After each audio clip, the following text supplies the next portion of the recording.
सभी को हमारा नमस्कार। हमारा आज का टाइटल है कबीरदास जी का जीवन परिचय। कबीरदास जी का प्रारंभिक जीवन। कबीरदास जी ज्ञानमार्गी शाखा के एक महान संत व समाज सुधारक थे। कबीर जी को संत समुदाय का प्रवर्तक माना जाता है। कबीरदास जी का जन्म विक्रम संवत 1455 अर्थात सन 1398 ईस्वी में हुआ था। प्राचीन मान्यताओं के अनुसार इनका जन्म काशी के लहरतारा के आसपास हुआ था। यह भी माना जाता है कि इनको जन्म देने वाली एक विधवा ब्राह्मणी थी। इस विधवा ब्राह्मणी को गुरु रामानंद स्वामी जी ने पुत्र प्राप्ति का वरदान दिया था, जिसके परिणाम स्वरूप कबीरदास जी का जन्म हुआ। लेकिन उस विधवा ब्राह्मणी को लोकलाज का भय सताने लगा कि दुनिया उस पर लांछन लगाएगी। इसी वजह से उन्होंने इस नवजात शिशु को काशी में लहरतारा नामक तालाब के पास छोड़ दिया था। इसके बाद उनका पालन पोषण एक मुस्लिम जुलाहा दंपत्ति नीरू और नीमा ने किया था। इस जुलाहा दंपत्ति की कोई संतान नहीं थी। इन्होंने ही कबीरदास जी का पालन पोषण किया। कबीरदास जी के जन्म की अन्य मान्यताएं। कबीर पंथ की एक दूसरी धारा के मुताबिक कबीर लहरतारा तालाब में एक कमल के फूल पर बाल रूप में प्रकट हुए थे। वह अविगत अवतारी है। यहीं पर वह बाल स्वरूप में नीरू और नीमा को प्राप्त हुए थे। इसके लिए कबीर साहब की वाणी आती है, गगन मंडल से उतरे सद्गुरु संत कबीर, जलज मांगी पोढ़न कियो सब पीरन के पीर। कबीर के जन्म से जुड़ी तमाम किंवदंती अपनी जगह मौजूद है। कहीं कहीं इस बात का भी जिक्र आता है। कबीर का जन्म स्थान काशी नहीं बल्कि बस्ती जिले का मगहर और कहीं आजमगढ़ जिले का बेलहारा गांव है। वैसे कबीर को इससे कोई फर्क नहीं पड़ता कि उनका पालन पोषण करने वाले किस धर्म के थे। वो मुसलमान थे या हिंदू, तुर्क थे या सनातनी।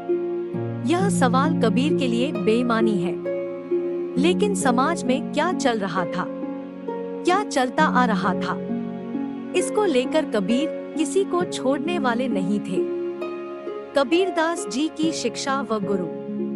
कबीरदास जी इतने ज्ञानी कैसे थे, आखिर उन्होंने यह ज्ञान कहां से प्राप्त किया था? उनके गुरु को लेकर भी बहुत सारी बातें हैं। कुछ लोग मानते हैं कि इनके गुरु रामानंद जगतगुरु रामानंद जी थे। इस बात की पुष्टि स्वयं कबीरदास के इस दोहे से मिलती है, काशी में हम प्रगट भये, रामानंद चेताए। यह बात इन्होंने ही कही है। उन्हें जो ज्ञान मिला था, उन्होंने जो राम भक्ति की थी, वह रामानंद जी की देन थी। राम शब्द का ज्ञान उन्हें रामानंद जी ने ही दिया था। इसके पीछे भी एक रोचक कहानी है। रामानंद जी उस समय एक बहुत बड़े गुरु हुआ करते थे। रामानंद जी ने कबीरदास को अपना शिष्य बनाने से मना कर दिया था। यह बात कबीरदास जी को जमी नहीं। उन्होंने ठान लिया कि वह अपना गुरु जगत गुरु रामानंद को ही बनाएंगे। कबीरदास जी को ज्ञात हुआ कि रामानंद जी रोज सुबह पंचगंगा घाट पर स्नान के लिए जाते हैं।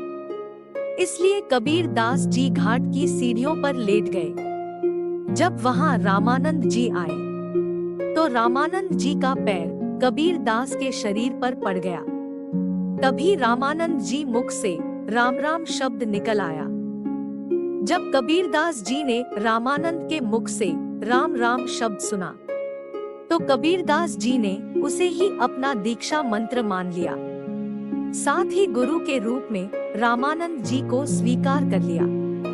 अधिकतर लोग रामानंद जी को ही कबीर का गुरु मानते हैं, लेकिन कुछ लोग ऐसे भी हैं जो मानते हैं कि कबीरदास जी के कोई गुरु नहीं थे। उन्हें जितना भी ज्ञान प्राप्त हुआ है, उन्होंने अपनी ही बदौलत किया है। कबीरदास जी पढ़े लिखे नहीं थे। इस बात की पोस्ट के लिए भी, पुष्टि के लिए भी दोहा मिलता है, मसी कागज छो नहीं, कलम गई नहीं हाथ। अर्थात मैंने तो कभी कागज छुआ नहीं है और कलम को कभी हाथ में पकड़ा ही नहीं है।